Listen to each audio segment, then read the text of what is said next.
IPL শেষ হয়নি, কিন্তু মুস্তাফিজুর রহমান দেশে ফেরার সময় হয়ে গেছে। জিম্বাবুয়ের সঙ্গে বিশ্বকাপের আগে গুরুত্বপূর্ণ সিরিজ, জিম্বাবুয়ে দিয়েই প্রস্তুতি সারবে বাংলাদেশ দল।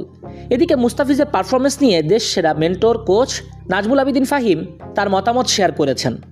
সামাজিক যোগাযোগ মাধ্যমে তিনি লেখেন, গতকাল আবারও মুস্তাফিজ দেখিয়ে দিল কেবলমাত্র স্লোয়ার বা কাটারি নয়, ওর সিম আপ লেন্থ বলগুলো খেলাটাও কতটা কঠিন।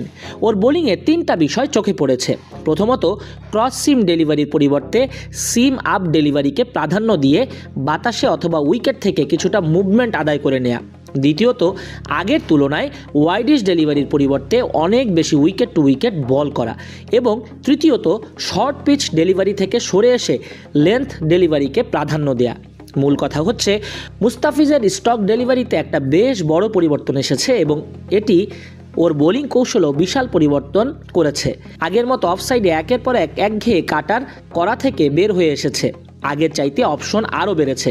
এখন যা করে তা জেনে শুনে এবং ভেবে চিন্তেই করে, এবং তা করে বলেই ওকে অনেক আত্মবিশ্বাসী ও রিল্যাক্সড মনে হয়।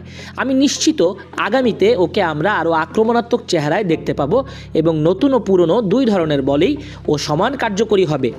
তবে এই কৌশলগত পরিবর্তনগুলির পাশাপাশি চেন্নাই সুপার কিংস যেভাবে পুরো সময় জুড়ে ওর পাশে দাঁড়িয়েছে, ওকে যে সম্মান ও গুরুত্ব দিয়েছে, ওর মূল্যায়ন করেছে, এক কথায় বলতে গেলে যে পরিবেশ দিয়েছে, সেটিও এই ইতিবাচক পরিবর্তনগুলি আনার ক্ষেত্রে গুরুত্বপূর্ণ ভূমিকা পালন করেছে। নিজের উপর থেকে বিশ্বাস হারিয়ে ফেললে একজন যোদ্ধার আর কিছুই থাকে না। সিএসকে, চেন্নাই সুপার কিংস মুস্তাফিজকে সেই হারানো আত্মবিশ্বাস আবার ফিরিয়ে দিয়েছে। এই পুরো প্রক্রিয়াটির মধ্যে একটা শিক্ষণীয় ব্যাপার আছে আমাদের জন্য। ক্রিকেট পারফরমেন্সের সাথে মনস্তত্ত্বের একটা জটিল সম্পর্ক আছে। এটি আমরা মুখে বললেও কতটা উপলব্ধি করি তা নিয়ে সন্দেহ আছে। আমরা আমাদের খেলোয়াড়দের যে পরিবেশ দেই তা তাদের মানসিক উন্নয়নের জন্য কতটা অনুকূল, সে প্রশ্ন থেকেই যায়। মুস্তাফিজের এই ঘটনা আমাদের সবার জন্য একটা উদাহরণ হতে পারে। এটি শুধু জাতীয় দল বা কেবল ক্রিকেটের জন্যই প্রযোজ্য নয়, সবার জন্য। নাজমুল আবেদিন ফাহিম উল্লেখ করেন, তিনি মুস্তাফিজের ভবিষ্যৎ নিয়ে শঙ্কায় ছিলেন। গত বেশ কিছুদিন থেকে ওর পারফরমেন্স মোটেও সন্তোষজনক ছিল না। সত্যি কথা বলতে, জাতীয় দল বা সেরা একাদশে ওর জায়গা হবে কিনা সেটি নিয়েই সন্দেহ প্রকাশ করতেও অনেকে দ্বিধা করেনি। অথচ এই কয়দিনে সব কিছুই বদলে গেল।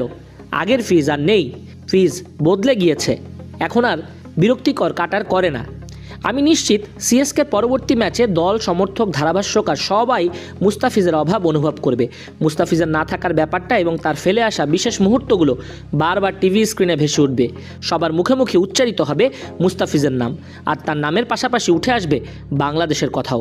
একজন খেলোয়াড়ের জন্য এর চাইতে বড় অর্জন আর কি হতে পারে? মুস্তাফিজুর রহমানকে ধোনি এবং ডোয়াইন ব্রাভো বদলে দিয়েছেন, এটা তো মুস্তাফিজও স্বীকার করেছেন তার ইন্টারভিউতে। টি-20 বিশ্বকাপে নিশ্চয়ই ভালো কিছু হবে মুস্তাফিজের তরফ থেকে, এমনটাই আশা করছে নাজমুল আবেদিন ফাহিমও।